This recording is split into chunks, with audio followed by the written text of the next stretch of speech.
Dans cette vidéo, vous allez apprendre à employer la restriction ne, que. Alors, ne que, d'abord, n'est pas une négation totale. Bien que vous voyez l'adverbe ne, que n'est pas une négation, mais c'est une restriction. Et l'usage de ne que a pour synonyme seulement. Par exemple, Georges a 10 amis, j'ai seulement 8 amis, je n'ai que 8 amis. Il y a une restriction dans la quantité d'amis. 10 est la quantité et 8 est la quantité qui a une restriction. Et que précède toujours la chose restreinte. Par exemple, notez le sens dans ces phrases. Et je vais parler un peu en anglais pour montrer comment ça change la définition ou le sens de ces phrases. Je ne mange que les frites chez moi la nuit. I only eat French fries, or French fries are the only thing I eat at my house at night. I don't eat fruit, I don't eat vegetables, I don't eat meat, just French fries. It's the only thing I eat at my house at night. Je ne mange les frites que chez moi la nuit. I eat French fries only at my house at night. I don't eat at friends' houses. I don't eat at restaurants. My house is the only place that I eat French fries at night. Et je ne mange les frites chez moi que la nuit. I eat French fries in my house only at night. I don't eat French fries in my house in the morning. I don't eat French fries in my house in the afternoon. Nighttime is the only time I eat French fries in my house. Alors vous voyez comment le positionnement de que va devant la chose restreinte et ça va changer le sens de la phrase.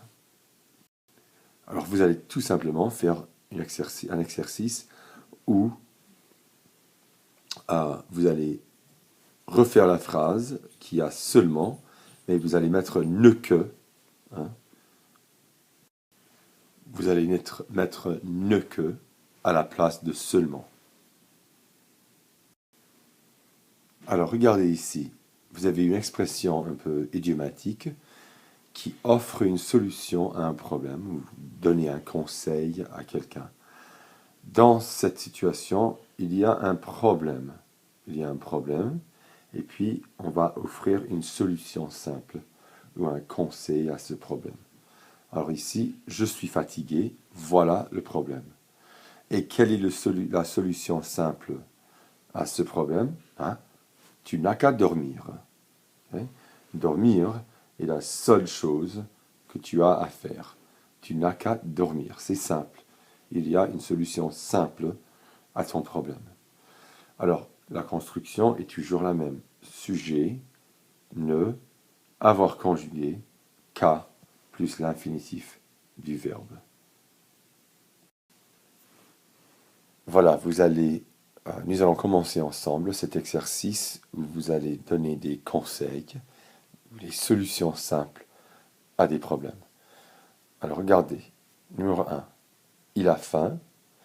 Quelle est la solution à ce problème? Il a faim. Eh bien, il n'a qu'à manger. C'est tout simple. Il n'a qu'à manger. Manger est la seule chose qu'il a à faire. Il n'a qu'à manger. C'est la solution au problème d'avoir faim. Numéro 2. Son bureau est en désordre. C'est peut-être le bureau de ton professeur, de votre professeur de français. Son bureau est en désordre. Et quelle est la solution simple à ce problème? Je vous ai donné le verbe arranger. Alors, si son bureau est en désordre, voilà la solution. Il n'a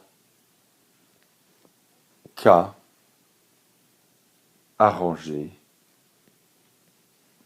son bureau. Voilà. Il n'a qu'à arranger son bureau. C'est une solution simple. Nous avons froid. Troisième problème que nous allons résoudre ensemble. Nous avons froid. Quelle est la solution? Et vous allez donner un conseil à un groupe de personnes. Alors d'abord, la solution va commencer par vous. Nous avons froid. Vous n'avez qu'à mettre un manteau ou porter un manteau.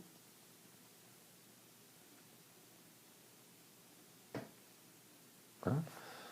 Vous avez froid, vous n'avez qu'à mettre un manteau. Si vous êtes dans le groupe, vous pouvez dire « Nous n'avons qu'à mettre un manteau. Nous n'avons qu'à porter un manteau. Et nous n'aurons plus froid. » Okay? Alors voilà, pour commencer cet exercice, 3 solutions simples à ces 3 problèmes. Maintenant, c'est à vous de finir l'exercice. Allez-y.